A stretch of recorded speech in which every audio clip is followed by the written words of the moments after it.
Welcome to the Boat Buyer's Secret Weapon Series. I'm your host, Captain Matt, and today we're going to talk about boating mistakes. It's boating season, and if you were out on the water for Memorial Day, you may have seen several of these. So I'm going to tell you what the mistakes are, give you some advice for handling them, and let's start with number one, and it's the boat ramp.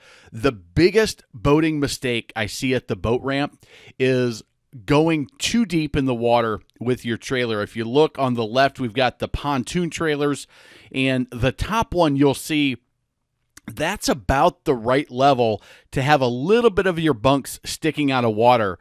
On the bottom picture, you'll see the whole pontoon trailer is submerged, the bunks and all, the back wheels are in the water up to the exhaust. Now, on some ramps, you may need to get that deep with your vehicle depending on how long your tongue is, but when you're loading your trailer up, you want to have a little bit of those bunks sticking out, and what that does is it gives you a little friction on those tubes so that when you drive up on those bunks, that you can actually, it sticks. It doesn't just float away. Same thing with the V-bottom. You want just those tips of the bunk sticking out, maybe about 6 inches or so, depending on how long your bunks are. Again, how long your trailer is, how long your boat is. But on the bottom, you see the bunks totally submerged, which means when you pull your boat up on it, it's still going to be floating in the water and not touching and holding on those bunks. So the boat's going to be flip-flopping around. The current, the wind, the waves are going to be pushing it around, where if you have it out just a little bit and maybe dunk it all the way down and then pull up a little so those bunks are a little wet and the boat slides on, but you need that friction to hold the boat on the trailer. If you're struggling with getting your boat loaded back up on the trailer, look at how deep you're going in.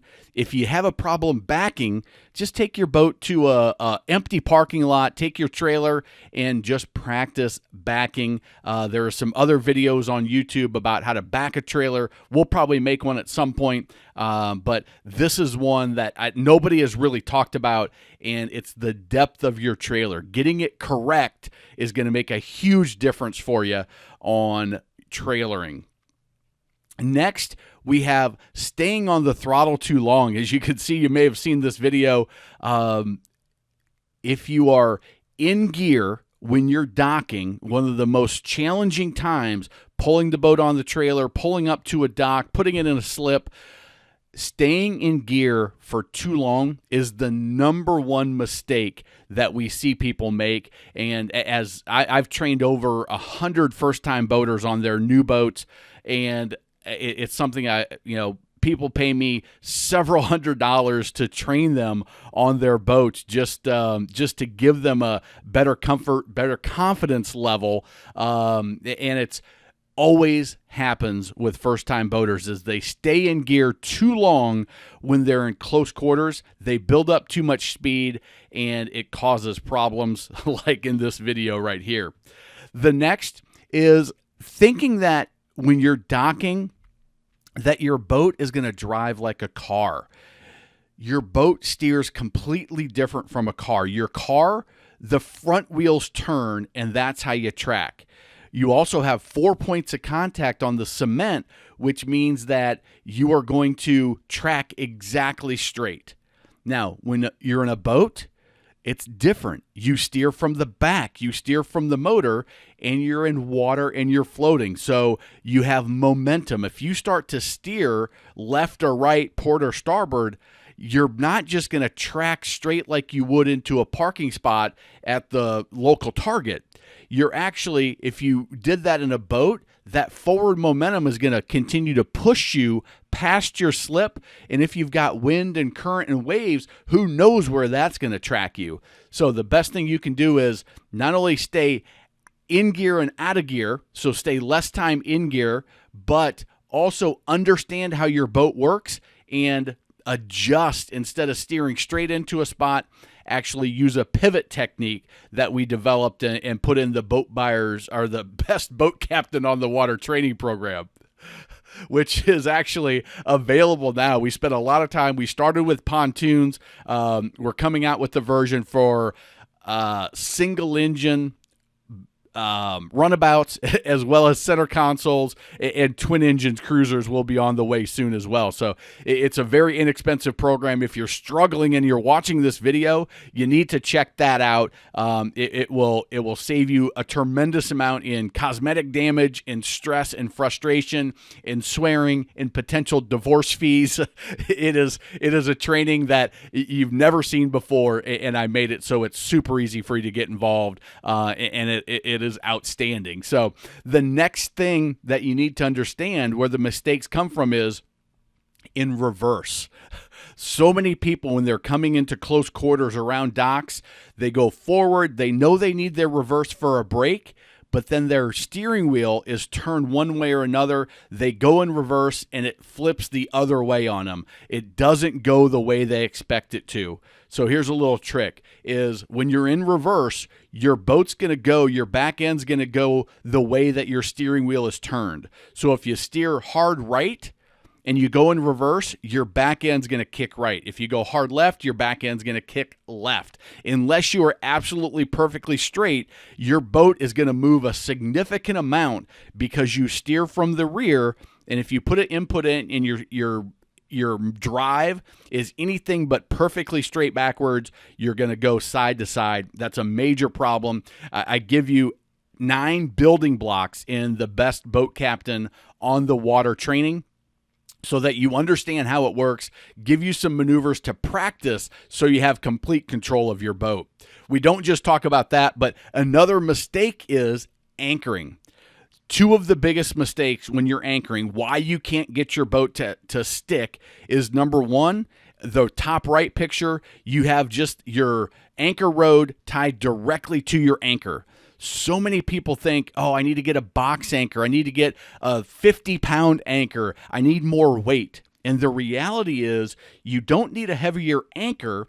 You need 2 things. You need at least 5 foot of chain shackled to your anchor and then shackled to your anchor line. And that chain is going to help it stick. But you also need, even if you have that proper anchor set up, you can see that picture in the top left where the chain's going straight up. What that tells me is there's not nearly enough anchor line out to allow it to lay properly, which you see the anchor at the bottom middle. It's a fluke style anchor, which in my opinion, for most bottoms, sand, mud, a little bit of gravel is going to be the best style anchor for virtually every boat, and an 8, a 10, maybe a 12-pounder if you're over a 26-foot boat, but you don't need a significantly heavy anchor. You need a fluke style anchor with about 5 feet of chain, good heavy-duty galvanized chain shackled together, and then depending on the depth of your water, you need to put 3 to 5 times the depth of the water out in anchor line so that you don't have that angle that's so steep that it's just pulling straight up. A wave bounces you, and it just bounces that anchor up and scoots it up and scoots it up and scoops it. Next thing you know, you're having to reset your anchor. You're in the weeds. You've messed up the raft up party because you're floating away. Put out 3 to 5 times the depth of the water in calm water, 7 to 10 times if you're in really, really rough conditions and you may be staying overnight or a really long period of time, and you want to get that to dig into the bottom. You have your 5 feet of chain. So now when your boat bounces and pulls, what it's doing is it's just pulling up the first foot or 2 of that anchor chain, and your flukes are staying nice and dug into the bottom, and that will solve your anchoring problem. So again, we talk about this and we go into more detail in the Best Boat Captain on the Water training. Your knots. There are 3 knots that a boater needs to know. This will get you through 99% of the situations out there, probably 100%. We talk about this in the training, but here's the knots that you need to know. The number 1 is the cleat hitch. The bottom on that rusty cleat, it is, you pull it from the boat, around the backside of that cleat, figure eight, you do a little loop and you spin it, and you pull it tight on itself. It'll look just like this right here. And you can see this is the part where it loops up and under itself and it pulls tight. The boat is pulling this way. That is not going to come loose. That anchor or that cleat is going to come loose before the line comes loose. It's super simple, super easy to do. Just do that quick figure eight, loop it, lock it, and you're good to go once you get it tied up. So that's the number one you need to know. The next, and it's again, they're super easy knots, is this is a round with 2 half hitches. So if you're tying up to a piling, if you need to tie a fender off on a bow rail, anytime you're tying around a post of some sort, you go loop around, and then you do a half hitch and a half hitch. And that's these right here, where you just come up and under, and that right there is going to hold your boat strong for a long time. Those 2 half hitches are going to be just what you need to hold it tight. If you're really in rough conditions, put a 3rd hitch in there and you'll be in great shape. And you can see it's a nice sturdy dock line. You're not using a ski rope. You're not using a little braided line, but you've got a nice nylon braided line, or a nice dock line that's a good thickness. And the final one, probably the one you'll use least often, but it's very helpful to know, and that's the bowline.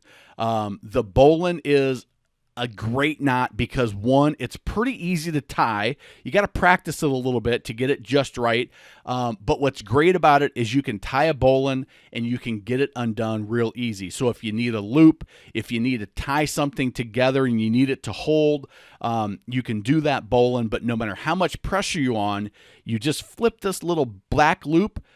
You flip it up and off, and it will easily come undone. It's a great knot, super easy to learn, and one that it's, maybe 5% of the time, 10% of the time, you'll need to use a bowline to get something tied off, and it won't leave it stuck. You'll be able to get it undone, which is great. And these 3 knots are going to get you through virtually everything. We'll do a video. There's one in the boat Best Boat Captain on the Water training that you can check out, where we give that to you. We'll probably do one here on the channel as well. But with the training program, I actually take you out on the boat and I show you the maneuvers. I give you the skills. I take my kids out on the wakeboard and the inner tube and show you how to pull them. We talk about operating in currents and rivers and the rules of the road. We talk about practical boating tips that's going to make you a better boat operator. And like I said, it's less than $100. Check it out. It's got a full money back guarantee, a happy boater guarantee. If you're unsatisfied for any reason, just go ahead and let me know. You get a full refund. I know it's going to blow you away. I want to get it in everybody's hands because I know the difference it's going to make on people being safe, people having more fun, and being less stressed, more relaxed, and having the skill and confidence. If you like this video, leave a comment. If you've got some tips, leave a comment. Give it a thumbs up.